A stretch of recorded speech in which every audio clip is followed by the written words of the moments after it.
My daughter stood up at the fancy restaurant, raised her wine glass high in the air, and shouted loud enough for everyone to hear, "Mom is our personal ATM machine.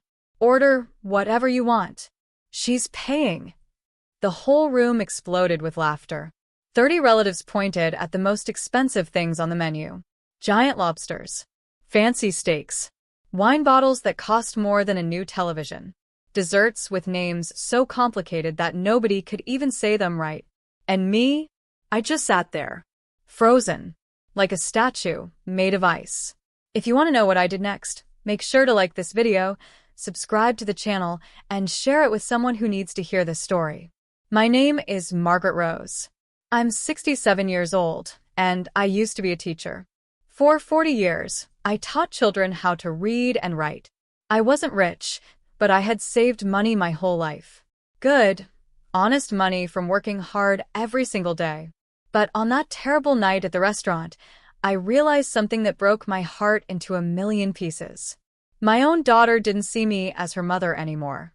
She saw me as a machine that gave out money whenever she pushed the right buttons. Let me go back to the beginning so you understand how everything went so wrong. My daughter's name is Jessica. She's 40 years old now. When she was little, she was the sweetest child you could ever imagine. She would pick flowers from the garden and bring them to me. She would draw pictures of the two of us holding hands under a big rainbow. She would say, "Mommy, I love you more than ice cream." Those were beautiful days. But something changed as she grew up.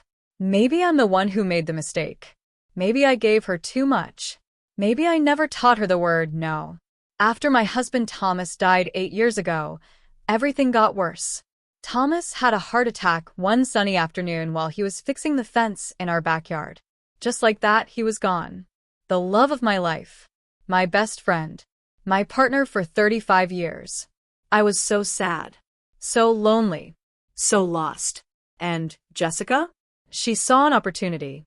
The first time it happened, I didn't even notice.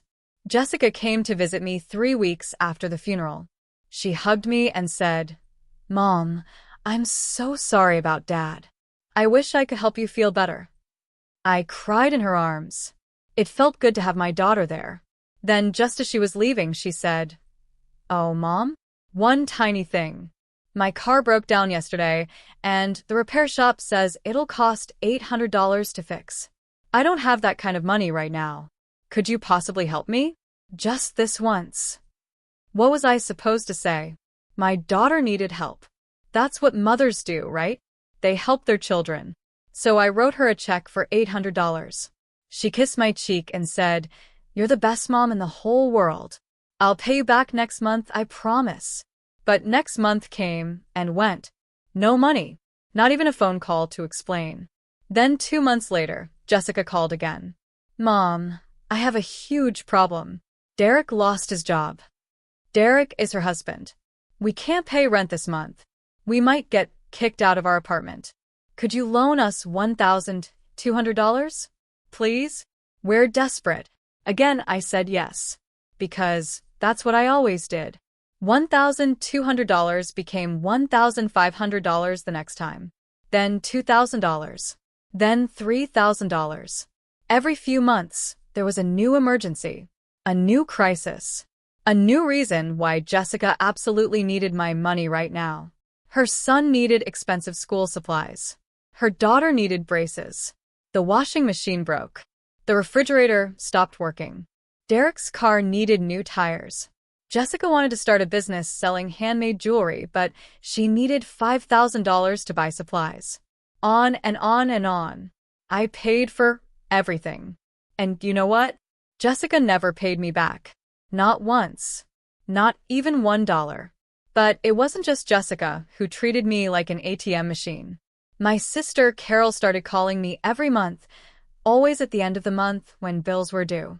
"Margaret, sweetie, could you lend me just a little bit of money? Things are tight right now, you know how it is." Carol lived in a bigger house than me. She drove a newer car than me. She went out to eat at fancy restaurants every weekend. But somehow, she was always broke when it came time to pay her bills. I gave her money too. Hundreds of dollars. Sometimes thousands. My cousin Rita was the same way. Every time we met at family gatherings, she would pull me aside and whisper in my ear, "Margaret, honey, I hate to ask, but my son needs money for college applications. Could you help us out?" "You're such an angel." I wasn't an angel. I was a fool. But the worst part? None of them ever said thank you in a real way. They would hug me and call me wonderful and tell me I was the best sister, the best cousin, the best mother in the world. But their words were empty, like balloons filled with nothing but air. I remember last Christmas, I spent 3 whole weeks finding the perfect presents for everyone. For Jessica, I bought an expensive set of cooking pots she'd mentioned wanting. For Derek, I found a beautiful watch. For the grandchildren, I bought toys and games I knew they would love. When Jessica opened her present on Christmas morning, she looked at it for exactly 2 seconds. Then she said, "Oh, thanks, Mom. But honestly, I would have preferred cash, so I could buy what I really need." She didn't even hug me. That night, I drove home alone in my car, and I cried the whole way. Big, heavy tears that made it hard to see the road. I wasn't crying about the money. I was crying because my daughter didn't see me anymore. She didn't see Margaret Rose, the woman who gave birth to her, who stayed up all night when she was sick as a baby, who taught her how to ride a bicycle, who cheered at every school play, who sacrificed everything to give her a good life. All Jessica saw was a wallet with legs. But even after that terrible Christmas, I still kept giving. I still kept paying. I still kept being the silent, reliable family ATM. Until 3 weeks ago. That's when Jessica called me on a Tuesday afternoon. I was sitting in my living room, reading a book and drinking tea. "Mom, I have wonderful news." Jessica's voice sounded sweeter than usual. Too sweet. Like candy that makes your teeth hurt. "What is it, honey?" I asked. "I want to throw a special family dinner to thank you for everything you've done for us over the years. You deserve it, Mom. You've been so generous and kind, and we want to celebrate you." My heart jumped a little. Could it be true? Was my daughter finally seeing me as a real person? Was she finally grateful? "A dinner?" I said carefully. "Yes. At the Golden Crown. You know, that super fancy restaurant downtown? I'm inviting the whole family. It'll be beautiful. This Saturday at 7 o'clock. Can you come?" Something in my stomach felt wrong, like when you eat food that's gone bad. But I pushed that feeling away. "Of course I'll come," I said. "Perfect." Jessica squealed. "Where?" "Something nice, Mom. This is your special night." After I hung up the phone, I sat very still for a long time. Was this really a celebration? Or was it something else? I spent the next few days getting ready.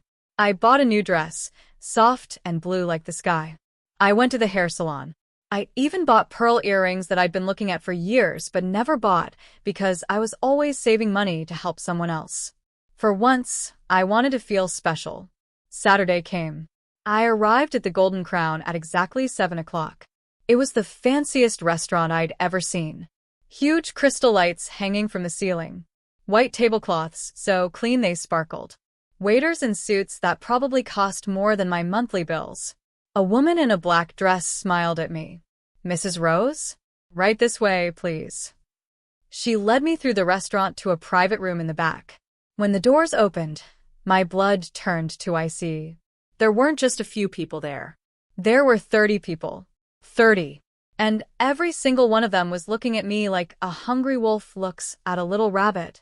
Jessica stood at the head of the table, wearing a green dress that probably cost more than I earned in an entire month of teaching.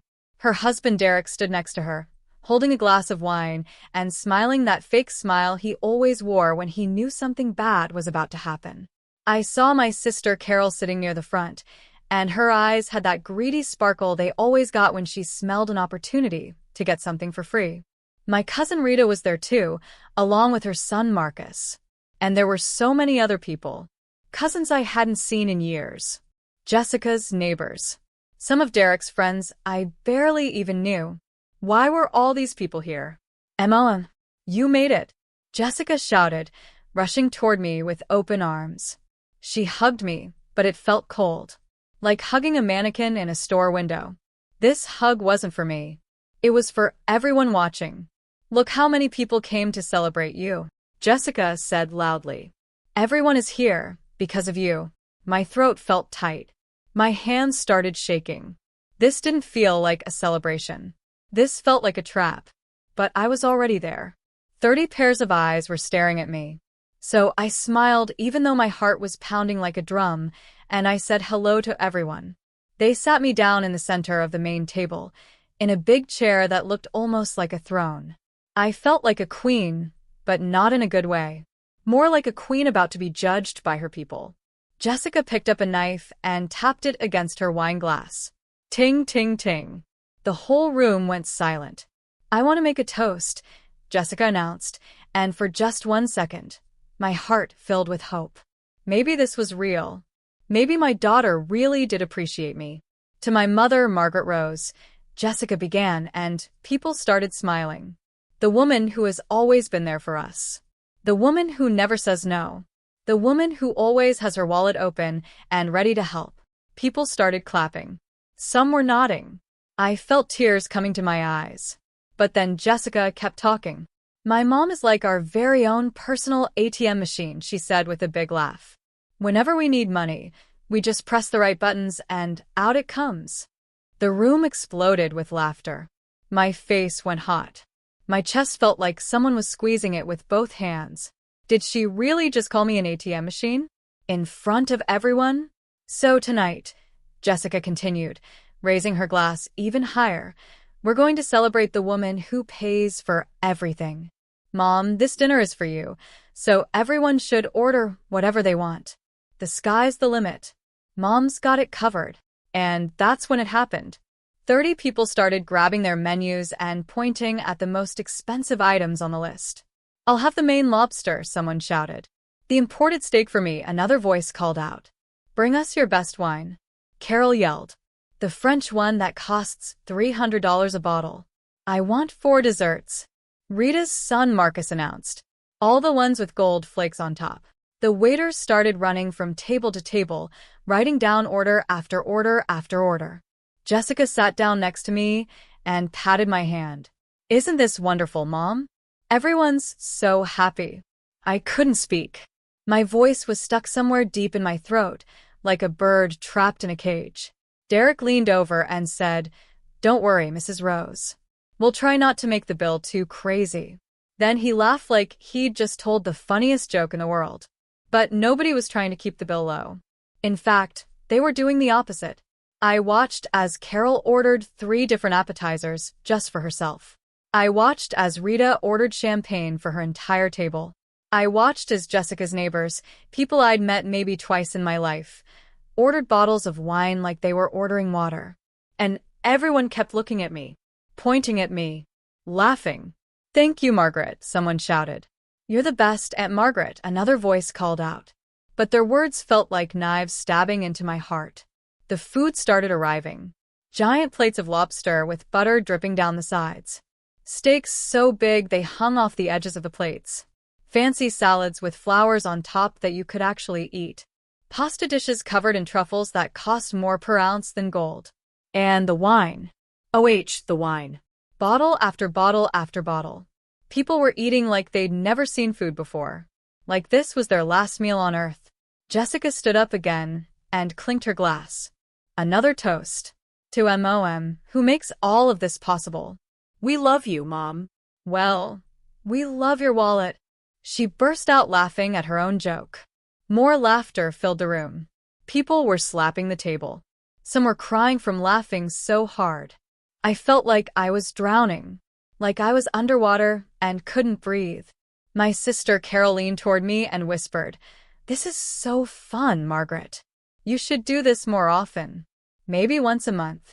She winked at me like we were sharing a wonderful secret. That's when something inside me cracked. Like a glass that's been hit too many times and finally breaks into 1,000 pieces. I looked around the room at all these people. These people who called themselves my family. These people who claimed to love me. But they didn't love me. They loved my money. They loved what I could do for them. They loved that I was easy to use. They loved that I never said no, that I never complained, that I just kept giving and giving and giving until there was almost nothing left of me. I thought about all the times I'd helped Jessica, all the thousands of dollars I'd given her over the years. Money I'd saved by working hard for 40 years. Money I was supposed to use to travel the world, to see the ocean, to finally rest after a lifetime of work. Instead, that money went to Jessica's rent, to Jessica's car, to Jessica's failed business ideas, to Jessica's new car when the old one was perfectly fine, to Jessica's vacation to Hawaii, to Jessica's new furniture, to Jessica's everything. And this was how she thanked me? By calling me an ATM machine in front of 30 people? By letting everyone order whatever they wanted and stick me with the bill? The desserts started arriving. Huge pieces of cake covered in gold. Ice cream in fancy glasses. Chocolate sculptures that looked like works of art. People were eating until their bellies were full, and then they kept eating more. Because it was free. Because someone else was paying. Because I was paying. I felt sick to my stomach. Not from the food. I hadn't eaten a single bite. But from the truth that was finally hitting me like a ton of bricks. I had done this to myself. I had taught them to treat me this way. Every time I said yes, when I should have said no. Every time I opened my wallet when I should have kept it closed. Every time I let them walk all over me without standing up for myself. I had built this monster with my own 2 hands. The head waiter appeared next to the table carrying a small silver tray. On that tray was a piece of paper folded in half. The bill. He walked straight toward me and placed it in front of me with a polite smile. "Whenever you're ready, ma'am," he said quietly. My hands were shaking as I picked up that piece of paper. I unfolded it slowly, already knowing it was going to be bad. But I wasn't prepared for how bad. $15,000. $15,000. For one dinner. My vision went blurry. The room started spinning. I felt like I might faint right there at the table. All around me, 30 people went quiet. They were all watching me now, waiting to see what I would do. Waiting for me to pull out my credit card, like I always did. Waiting for me to smile and say, "Don't worry, everyone. It's my treat." Jessica was staring at me with her eyebrows raised, like she was challenging me. Like she was saying, "Go ahead, Mom. Pay up. That's what you do, remember?" I sat there for what felt like a million years, but was probably only 10 seconds. And then something amazing happened. I felt a strange calmness wash over me, like a cool breeze on a hot summer day. My hands stopped shaking. My heart stopped pounding. I looked at that bill. I looked at my daughter. I looked at all 30 of those people who had just used me for the last time. And I smiled. A real smile this time. Not a fake one. Not a polite one. But a smile that came from deep inside my soul. I picked up my purse. I stood up slowly from my throne-like chair. And I said in a clear, calm voice that everyone could hear, "I need to use the restroom for a moment. I'll be right back." Then I turned around, and I started walking. Past the tables covered with empty plates and empty wine bottles. Past the waiters who were already bringing out more desserts that nobody had even ordered. Past the crystal chandelier sparkling above my head like 1,000 diamonds. I walked with my back straight and my head held high. And when I reached the main door of the restaurant, I didn't stop. I walked right through it. I stepped outside into the cool night air. I saw a taxi driving by, and I raised my hand high in the air. The taxi stopped. I got inside. And I said 5 words that changed my entire life. "Take me home, please." Quickly. As the taxi pulled away from the Golden Crown restaurant, I looked back through the rear window one last time. I could see the lit-up windows of the private dining room. I could imagine the 30 people inside, still eating, still drinking, still laughing. Still waiting for me to come back from the restroom and pay their $15,000 bill. But I was never going back. Not tonight. Not ever. And for the first time in 8 long years, I felt something I'd almost forgotten existed. I felt free. My hands were shaking as I picked up that piece of paper. I unfolded it slowly, already knowing it was going to be bad. But I wasn't prepared for how bad. $15,000. $15,000. For one dinner. My vision went blurry. The room started spinning. I felt like I might faint right there at the table. All around me, 30 people went quiet. They were all watching me now, waiting to see what I would do, waiting for me to pull out my credit card, like I always did, waiting for me to smile and say, "Don't worry, everyone. It's my treat." Jessica was staring at me with her eyebrows raised, like she was challenging me, like she was saying, "Go ahead, Mom. Pay up. That's what you do, remember?" I sat there for what felt like a million years, but was probably only 10 seconds. And then something amazing happened. I felt a strange calmness wash over me, like a cool breeze on a hot summer day. My hands stopped shaking. My heart stopped pounding. I looked at that bill. I looked at my daughter. I looked at all 30 of those people who had just used me for the last time. And I smiled. A real smile this time. Not a fake one. Not a polite one. But a smile that came from deep inside my soul. I picked up my purse. I stood up slowly from my throne-like chair.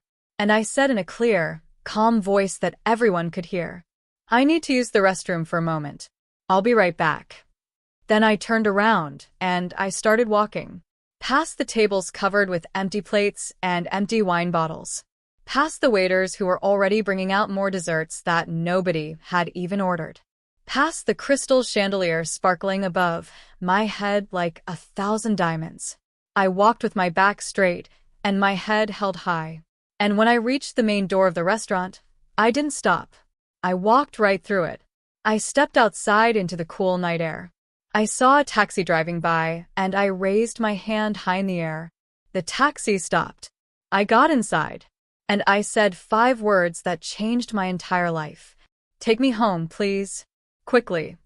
As the taxi pulled away from the Golden Crown restaurant, I looked back through the rear window one last time.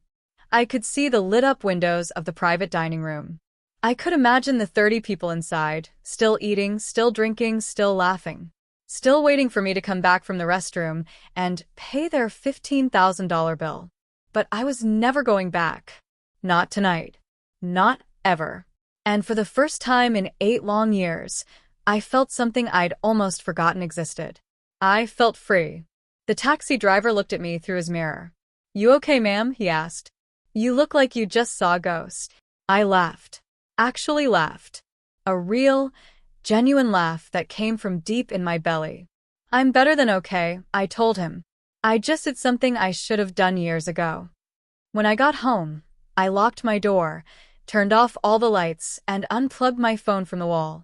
Then I sat in my favorite chair in the dark and waited. I didn't have to wait long.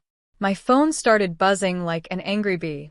Even though it was unplugged from the wall, it still had battery, and it was ringing like crazy. Jessica. Carol. Rita. Derek. Unknown numbers. Everyone was calling. I didn't answer. Not even once. Instead, I sat there in the darkness and smiled. Because I knew what was happening at the Golden Crown restaurant. And it was beautiful. Here's what I found out later from my friend Dorothy, who heard the story from her niece who worked at the restaurant. About 10 minutes after I left, people started getting worried. "Where's Margaret?" someone asked. "She's been gone a long time," another voice said. Jessica sent Derek to check the women's bathroom. He came back looking confused. "She's not there," he reported.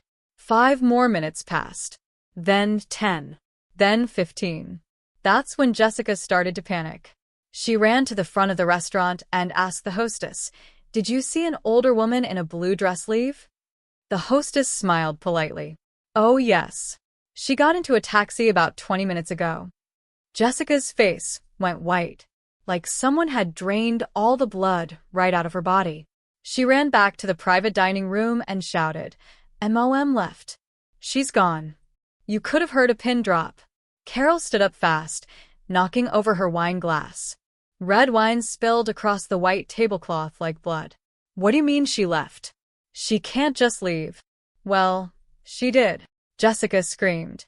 That's when the head waiter appeared in the doorway, still holding that silver tray with the $15,000 bill on it. "Excuse me," he said in a voice that was polite but firm. "Someone needs to settle the bill now." We need payment immediately. Everyone in that room started looking at each other. 30 people, all staring around like scared rabbits.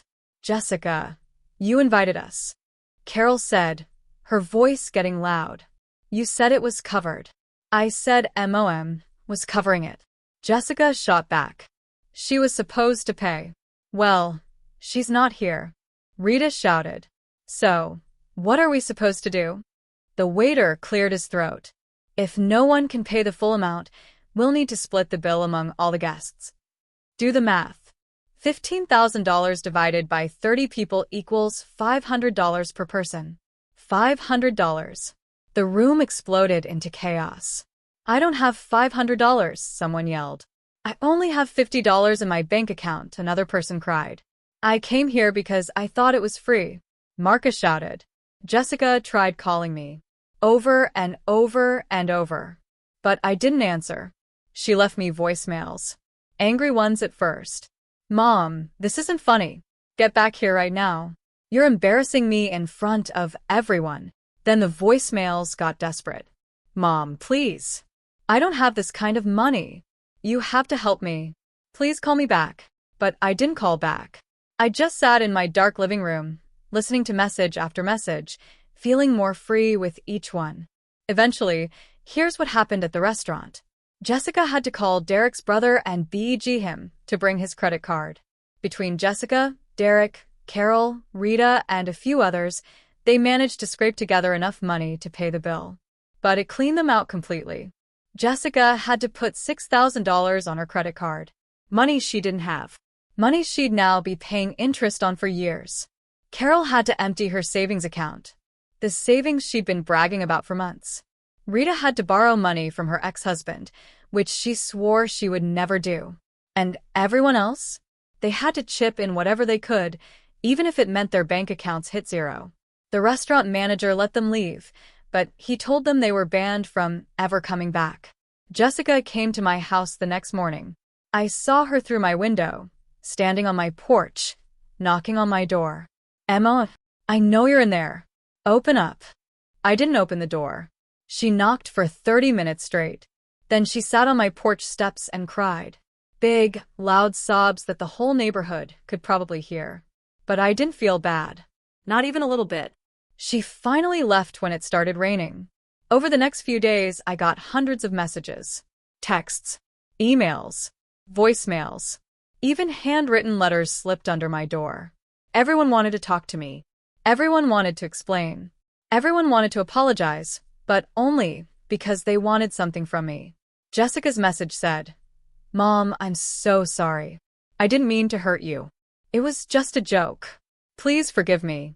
Also, I really need help with my credit card bill now. It's $6,000 and I can't afford the payments. Even in her apology, she was asking for money. Carol wrote, Margaret, you overreacted. It was supposed to be fun. But fine, I forgive you. Can you loan me $2,000? I had to empty my savings because of that dinner. Rita sent a text. That was really mean what you did, leaving us like that. But family is family, right? Can we talk? I need to borrow some money for Marcus's college. Every single message was the same. They were all sorry, but they all wanted money. I deleted every message without responding. Then I did something amazing. I changed my phone number. I didn't give the new number to anyone in my family. I opened a new email address. A secret one that only my friends knew about. And I made a decision. A decision that changed my entire life. I was done being the family ATM, forever. If you're loving this story of Margaret finally standing up for herself, make sure you like this video, share it with someone who needs to hear it, subscribe to the channel, and drop a comment telling me what you would have done in Margaret's situation. Your support means everything. 3 months have passed since that terrible dinner. And let me tell you what my life looks like now. I wake up every morning and make myself a cup of coffee. Good coffee, the expensive kind I never bought before because I was always saving money for everyone else. I sit on my back porch and watch the birds. I read books. I take long walks in the park. And I smile. A real, genuine smile that comes from deep inside my heart. Last month, I did something I'd been dreaming about for 20 years. I booked a trip to the ocean. A little beach house in South Carolina, right on the sand. I stayed there for 2 whole weeks, walking on the beach every morning, collecting seashells, watching the sunset every single night. I didn't tell anyone where I was going. I just went. And it was the most beautiful 2 weeks of my entire life. I also started seeing a therapist named Dr. Williams. She helped me understand something important. Margaret, she told me during one of our sessions, you taught people how to treat you. Every time you said yes when you meant a no, you taught them that your feelings didn't matter, that you had no limits, that they could take and take and take, and you would never stop them. She was right. I had been so afraid of being alone, so afraid of my family not loving me, that I let them treat me like a thing instead of a person. But now? I'm not afraid anymore.